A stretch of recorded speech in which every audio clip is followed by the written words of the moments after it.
नमस्कार नांदेडकर, आज आपण पाहूया नांदेड जिल्ह्यातील श्री इच्छापूर्ती अष्टविनायक गणेश मंदिर। श्री इच्छापूर्ती अष्टविनायक मंदिर हे मुखेड तालुक्यापासून 22 किलोमीटर अंतरावर जांब बुद्रुक व शिरूर हायवेवर आहे। हे मंदिर नांदेड आणि लातूर या दोन्ही जिल्ह्यांच्या मधोमध आहे। या मंदिराची स्थापना 11 मे 2011 साली जळकोटचे व्यापारी उमाकांत सुंदरराव रायवार यांनी त्यांच्या शेतात केली। येथील मूर्ती दगडूशेठ गणपतीची प्रतिकृती असून पूर्वाभिमुख आहे।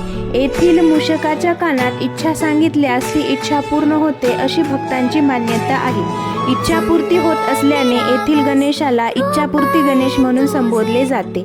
संकष्ट चतुर्थी व अंगारक चतुर्थीला इथे दर्शनासाठी भक्तांची अलोट गर्दी असते। सध्या मंदिराचे व्यवस्थापन उमाकांत रायवार व त्यांचा मुलगा सूरज रायवार त्यासोबतच इतर भक्त मंडळी पाहत